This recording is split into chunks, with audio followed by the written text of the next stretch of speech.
মে মাসের শুরু থেকে মাঝামাঝি পর্যন্ত কর্মক্ষেত্রে মকর রাশি জাতক জাতিকাদের কাজের চাপ অত্যন্ত বেশি থাকবে। আপনাদের চতুর্থ ঘরে অঙ্গারক যোগের প্রভাবে কর্মস্থলে মকর রাশি জাতক এবং জাতিকারা কিন্তু রাজনীতির শিকার হবেন। আপনাদের মেজাজ খিটখিটে হয়ে যাবে। তবে 15ই মের পর সূর্য যখন পঞ্চম ঘরে যাবে তখন আপনাদের পদোন্নতি বা নতুন কাজের সুযোগ আসবে। যারা কারিগরি, প্রকৌশল বা রিয়েল এস্টেট ব্যবসার সাথে যুক্ত রয়েছেন তাদের জন্য মে মাসের 11 তারিখ থেকে 14 তারিখ পর্যন্ত অত্যন্ত সতর্ক থাকতে হবে। মকর রাশির ষষ্ঠ ঘরে দেবগুরু বৃহস্পতির দৃষ্টি এবং মাসের শেষে বুধ শুক্রের কনজাংশনের কারণে আপনাদের ষষ্ঠ ঘরে শত্রু পরাজয় এবং সমস্ত প্রতিযোগিতামূলক পরীক্ষায় কিন্তু আপনাদের জয় নিশ্চিত। মকর রাশির চতুর্থ ঘরে মঙ্গল সূর্য বুধের সংযোগের কারণে মকর রাশির জাতক এবং জাতিকাদের রক্তচাপ বৃদ্ধি, যাকে আমরা বলি হাই বিপি, বুক ধরফর করা এবং পেটের সমস্যায় কিন্তু আপনারা ভুগবেন। মানসিক শান্তিতে আপনাদের বিঘ্ন ঘটবে। ঘরের পরিবেশ উত্তপ্ত থাকবে, যা আপনার মানসিক চাপকে বাড়াবে। আমি যে কথাগুলো আপনাদের বললাম সে কথাগুলো আপনারা ভালো করে মিলিয়ে নেবেন, মিলিয়ে নিয়ে তারপর আমাকে জানাবেন। নমস্কার বন্ধুরা, আমি অ্যাস্ট্রোলজার কৃষ্ণেয় দত্ত আপনাদের প্রত্যেককে স্বাগত জানাই আমার ইউটিউব চ্যানেল অ্যাস্ট্রোলজার কৃষ্ণেয় দত্ততে। বন্ধুরা, আজকের আলোচনার বিষয় মকর রাশি জাতক জাতিকাদের মে 2026 ঠিক কেমন যাবে।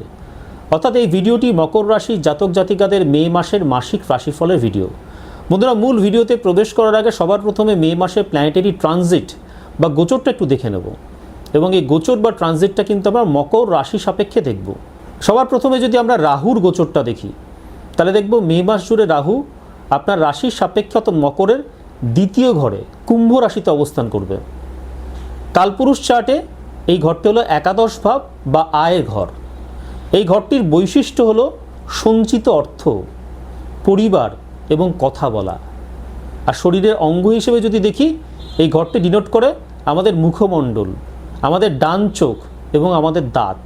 রাহুর এই ঘরে অবস্থানের কারণে মকর রাশি জাতক এবং জাতিকাদের আর্থিক অস্থিরতা এবং কথাবার্তার মধ্যে এক ধরনের কর্কশতা গোটা মে মাসে কিন্তু লক্ষ্য করা যাবে। এটা কিন্তু আপনারা নিজে থেকে করছেন না। এই যে কথাবার্তার মধ্যে একটা রাফনেস চলে আসছে, এটা কিন্তু রাহু করাচ্ছে। যদি আমরা শনির গোচরটা দেখি, শনিদেব গোটা মাস অর্থাৎ পুরো মাস আপনার তৃতীয় ঘর অর্থাৎ মীন রাশিতে অবস্থান করবেন। কালপুরুষ চার্ট এটি দ্বাদশ ঘর। শনির এই ঘরে অবস্থানের বৈশিষ্ট্য হলো সাহস, পরিশ্রম এবং ছোট ভাই বোন। শরীরে অঙ্গ হিসেবে যদি দেখি এই ঘরটি কাঁধ, হাত এবং কানকে নির্দেশ করে। শনিদেবের এই ঘরে অবস্থানের কারণে মকর রাশির জাতক এবং জাতিকাদের মধ্যে কাজ করার স্পৃহা বাড়বে, ইচ্ছা বাড়বে। তবে কাঁধে কিন্তু আপনারা ব্যথা পাবেন বা কাঁধে কোনো এক্সিস্টিং ব্যথা থাকলে সে ব্যথার সম্ভাবনাটা কিন্তু আরও বাড়বে এই মে মাসে। আমার এই কথাটা ভালো করে মিলিয়ে নেবেন। আমরা যদি মঙ্গলের ট্রানজিট বা গোচরটা দেখি, মঙ্গল 10ই মে পর্যন্ত আপনার তৃতীয় ঘরে এবং 11ই মে থেকে আপনাদের চতুর্থ ঘর অর্থাৎ মেষ রাশিতে প্রবেশ করবে। চতুর্থ ঘর হলো কালপুরুষের প্রথম ভাব বা লগ্নকে নির্দেশ করে। এই ঘরটির বৈশিষ্ট্য কি? এই ঘরটির বৈশিষ্ট্য হলো ভূমি, স্থাবর সম্পত্তি, জাতক বা জাতিকার মা এবং তার মানসিক সুখ। আর শরীরের অঙ্গ হিসেবে যদি দেখি এই ঘরটি ডিনোট করে আমাদের বুক এবং হৃৎপিণ্ডকে। মঙ্গলের ট্রানজিটের কারণে আপনার পরিবারের মধ্যে জেদ এবং বিবাদ বাড়তে দেখা যাবে এবং যাদের নাকি আপনার পরিবারের মধ্যে হাই ব্লাড প্রেশারের সমস্যা আছে তাদের কিন্তু এই সমস্যা এই সময় আরও বাড়তে দেখা যাবে। সূর্যের গোচরটা দেখে নেব। সূর্য 14ই মে পর্যন্ত চতুর্থ ঘরে আপনাদের এবং 15ই মে থেকে আপনাদের পঞ্চম ঘর অর্থাৎ বৃষ রাশিতে অবস্থান করবে। পঞ্চম ঘর কালপুরুষ চার্টের দ্বিতীয় ভাবকে নির্দেশ করে। এই ঘরটির বৈশিষ্ট্য কি? আত্মা, বুদ্ধি, সন্তান এবং উচ্চ পদ। আর শরীরের অঙ্গ হিসেবে যদি দেখি এই ঘরটি আমাদের পাকস্থলী এবং পেটের উপরের অংশকে নির্দেশ করে। মে মাসের একেবারে লাস্ট হাফে সূর্যের প্রভাবে মকর রাশির জাতক এবং জাতিকাদের সম্মান বাড়বে, সমাজে সম্মান বাড়তে দেখা যাবে। তবে তার পাশাপাশি কিন্তু অ্যাসিডিটির সমস্যা বাড়তে দেখা যাবে। দেখে নেব বুধের গোচর বা ট্রানজিট। বুধ 21শে মে পর্যন্ত আপনাদের 4th হাউসে থাকবে, 22 থেকে 28শে মে পর্যন্ত পঞ্চম ঘরে থাকবে এবং 29শে মে থেকে আপনাদের ষষ্ঠ ঘর অর্থাৎ মিথুন রাশিতে অবস্থান করবে। ষষ্ঠ ঘর কালপুরুষের তৃতীয় ভাবকে নির্দেশ করে। এই ঘরটির বৈশিষ্ট্য কি? এই ঘরটির বৈশিষ্ট্য হলো বুদ্ধি, ব্যবসা এবং স্নায়বিক যে কোনো একটা সংযোগ। আর শরীরের অঙ্গ হিসেবে যদি দেখি, এই ঘরটি আমাদের স্নায়ুতন্ত্র, নার্ভ, ত্বক এবং হাতকে নির্দেশ করে। মাসের শেষে অর্থাৎ মে মাসের শেষে বুধের প্রভাবে ব্যবসায়িক যোগাযোগ বাড়তে দেখা যাবে, তবে তার পাশাপাশি কিন্তু স্কিনের সমস্যাও দেখা দিতে পারে। এ বিষয়ে কিন্তু আপনাদের একটু সতর্ক থাকতে হবে। এবারে দেখে নেব শুক্রের গোচর বা ট্রানজিট। শুক্র 15ই মে পর্যন্ত আপনাদের পঞ্চম ঘরে এবং 16ই মে থেকে ষষ্ঠ ঘর অর্থাৎ মিথুন রাশিতে অবস্থান করবে। ষষ্ঠ ঘর কালপুরুষের তৃতীয় ভাবকে নির্দেশ করে। এই ঘরটির বৈশিষ্ট্য কি? এই ঘরটির বৈশিষ্ট্য হলো প্রেম, বিলাসিতা এবং দাম্পত্য সুখ। আর শরীরের অঙ্গ হিসেবে যদি দেখি, এই ঘরটি রিলেট করে সেক্স অর্গান এবং আমাদের রিপ্রোডাক্টিভ অর্গানকে, এবং তার পাশাপাশি আমাদের কিডনিকেও কিন্তু নির্দেশ করে। মে মাসের প্রথম ভাগে প্রেমের জন্য সবথেকে চমৎকার সময়, কারণ 16 তারিখের পর থেকে কিন্তু আপনার গোপন শত্রুতা নানান স্তরে কিন্তু বাড়তে দেখা যাবে। ফলে প্রেমের ক্ষেত্রে যদি আপনাকে অগ্রসর হতে হয়, এগোতে হয় কোনো সম্পর্কের ক্ষেত্রে, তাহলে কিন্তু মাসের ফার্স্ট হাফটাই বেছে নেবেন, অ্যাটলিস্ট 16 তারিখের আগে অবধি। দেবগুরু বৃহস্পতির ট্রানজিটটা যদি দেখি, দেবগুরু বৃহস্পতি গোটা মাস আপনার ষষ্ঠ ঘরে অর্থাৎ মিথুন রাশিতে অবস্থান করবেন। এটি কালপুরুষের তৃতীয় ভাবকে নির্দেশ করে। এই ঘরটির কারকতা বা বৈশিষ্ট্য কি? জ্ঞান, সম্পদ এবং আইনি যে কোনো বিষয়। আর শরীরের অঙ্গ হিসেবে যদি দেখি, এই ঘরটি কিন্তু রিলেট করে আমাদের লিভারকে, আমাদের উরুকে এবং আমাদের চর্বিকে। এর প্রভাবে হজমের সমস্যা বা লিভার সংক্রান্ত নানান সমস্যা কিন্তু মকর রাশির জাতক এবং জাতিকাদের মধ্যে দেখা দেওয়ার সম্ভাবনা থাকছে। তবে আপনার ঋণ মুক্তির পথ কিন্তু এই মাসে আরও প্রশস্ত হবে দেবগুরু বৃহস্পতির ট্রানজিটের কারণে। এবারে কেতুর গোচর বা ট্রানজিটটা দেখে নেব। কেতু পুরো মাস আপনার অষ্টম ঘর অর্থাৎ সিংহ রাশিতে অবস্থান করে থাকবে। অষ্টম ঘর হলো কালপুরুষের পঞ্চম ভাব। এই ঘরটির বৈশিষ্ট্য কি? বাধা, গুপ্ত কোনো বিদ্যা এবং আকস্মিক কোনো ঘটনা। আর শরীরে অঙ্গ হিসেবে যদি দেখি, এই ঘরটি আমাদের মলদ্বার এবং কোলনকে নির্দেশ করে। কেতুর প্রভাবে মকর রাশির জাতক এবং জাতিকাদের হঠাৎ কোনো গোপন রোগ বা সার্জারি কিন্তু এই মাসে হওয়ার সম্ভাবনা থাকছে, একটু সতর্ক থাকবেন।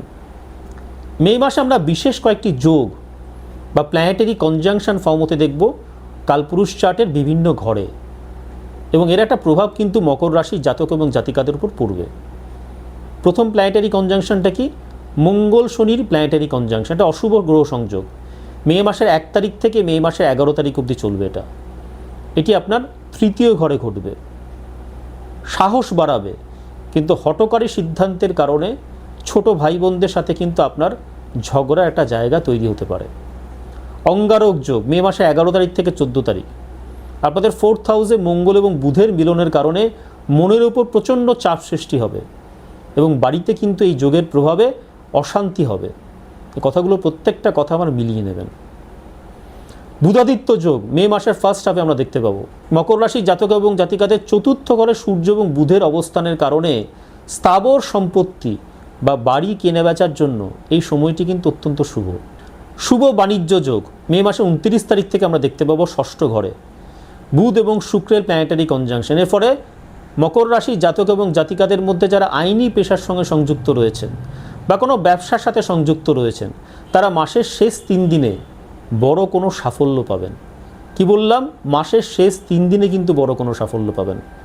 কথাটা মিলিয়ে নেবেন, মিলিয়ে নিয়ে তারপর আমাকে জানাবেন। এবারে মে মাসে মকর রাশির জাতক এবং জাতিকাদের কর্মজীবন এবং পেশার জায়গাটা দেখে নেব, অর্থাৎ তাদের কাজের জায়গাটা মে মাসে ঠিক কেমন থাকবে তা দেখে নেব। মে মাসের শুরু থেকে মাঝামাঝি পর্যন্ত কর্মক্ষেত্রে কিন্তু মকর রাশির জাতক এবং জাতিকাদের কাজের চাপ অত্যন্ত বেশি থাকবে। আপনাদের 4th ঘরে অঙ্গারক যোগের প্রভাবে কর্মস্থলে আপনারা রাজনীতির শিকার হতে পারেন, খুব সম্ভাবনা থাকছে, এবং আপনার মেজাজ একটা খিটখিটে অবস্থার মধ্যে থাকবে।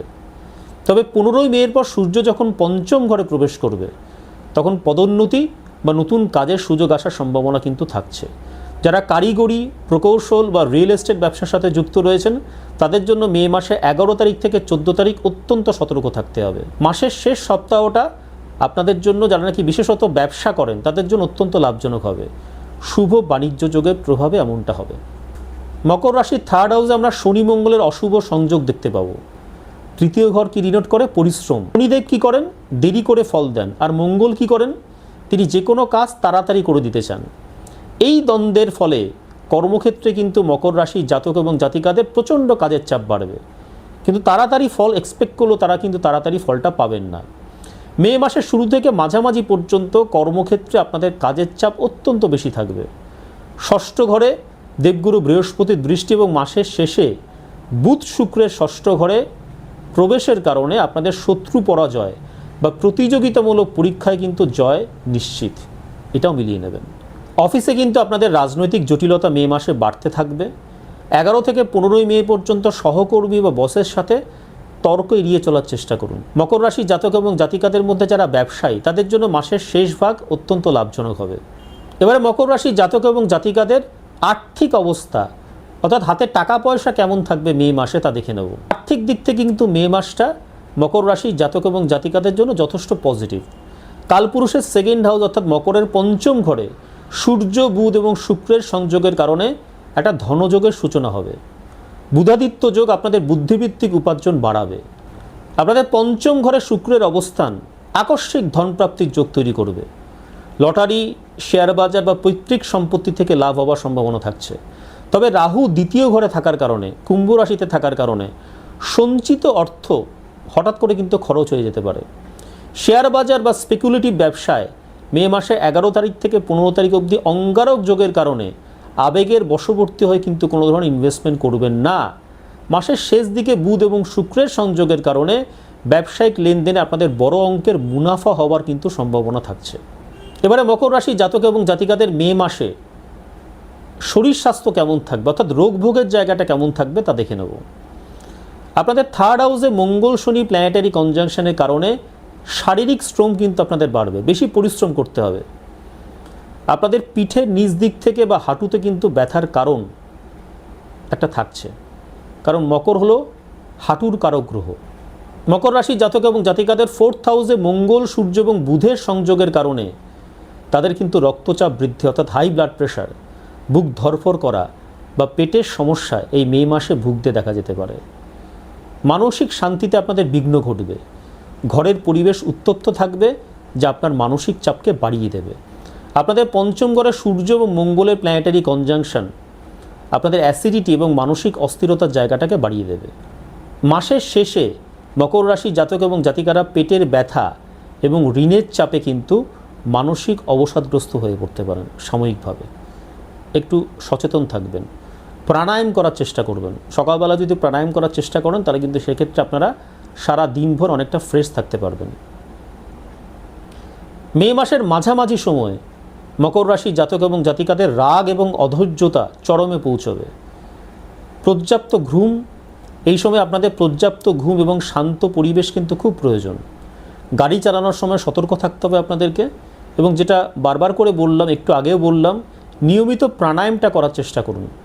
নিয়মিত যদি প্রাণায়াম করেন তাহলে অনেক রোগের ক্ষেত্রে, আমি এক্সিস্টিং রোগগুলোর কথা বলছি না, অনেক রোগের ক্ষেত্রে কিন্তু আপনি আগাম নিরাপত্তা পাবেন এবং আপনার শরীর, মন, স্নায়বিক সমস্ত বিষয়গুলো একেবারে সিমেট্রিক্যাল ওয়েতে ঠিকঠাক লেভেলে থাকবে। এখানে মে মাসে মকর রাশি জাতক এবং জাতিকাদের পারিবারিক জীবন এবং সম্পর্কগত জায়গাগুলো কেমন থাকবে। মকর রাশি জাতক এবং জাতিকাদের জন্য পারিবারিক দিক এই মে মাসে কিন্তু বেশ চ্যালেঞ্জিং। আপনাদের ফোর্থ হাউস, যে ঘরটাকে আমরা বলে থাকি সুখস্থান, সেখানে পাপ গ্রহের প্রভাবে আপনার মায়ের কিন্তু স্বাস্থ্যের অবনতি হতে দেখা যাবে এবং মায়ের সাথে কিন্তু নানান কারণে মতান্তর তৈরি হবে। আপনার বাড়িতে কোনো মেরামত বা সংস্কারের কাজে অর্থ ব্যয় হবে। জমি বাড়ি কেনা বেচার সময়ে যে কোনো নথিপত্র কিন্তু ভালো করে যাচাই করে দেখে নেবেন। শনি মঙ্গলের প্ল্যানেটারি কনজাংশনের কারণে ছোট ভাই বোনের সাথে কিন্তু নানান মতান্তর বা মনের অমিল কিন্তু এই মাসে দেখা যেতে পারে। আপনাদের পঞ্চম ঘরে সূর্য, মঙ্গল এবং বুধের কনজাংশনের কারণে আপনাদের সন্তানের প্রতি কিন্তু অতিরিক্ত কর্তৃত্ব বা তাদের স্বাস্থ্য এবং শিক্ষা সংক্রান্ত বিষয় কিন্তু আপনার চিন্তার লেভেলটা বেড়ে যাবে। শুক্র কম্বাস্টেড অবস্থায় থাকার কারণে স্বামী বা স্ত্রীর সাথে কিন্তু মনের মিল কিছুটা এই মাসে কমে যেতে পারে। ফলে মে মাসে মকর রাশি জাতক এবং জাতিকারা যদি পারিবারিক শান্তি বজায় রাখতে চান তাহলে ধৈর্য দেখান। বাড়িতে কোনো মেরামতির কাজ যদি এই মাসে শুরু করার চেষ্টা করেন তাহলে সেক্ষেত্রে কিন্তু ঝামেলারও বাড়তে পারে। এই মাসে এই ধরনের কোনো কাজ শুরু করবেন না। এবারে মকর রাশির জাতক এবং জাতিকাদের প্রেম ভালোবাসা জায়গাটা মে মাসে ঠিক কেমন থাকবে তা দেখে নেব। দেখুন, প্রেমের ক্ষেত্রে কিন্তু মে মাসটা মকর রাশির জাতক এবং জাতিকাদের জন্য অত্যন্ত রোম্যান্টিক। আপনাদের পঞ্চম ঘরে সূর্য এবং শুক্রের সংযোগের কারণে আপনার আকর্ষণ শক্তি বাড়বে, বিপরীত লিঙ্গের প্রতি আকর্ষণ বাড়বে এবং বিপরীত লিঙ্গরাও কিন্তু আপনার প্রতি আকর্ষিত হবেন।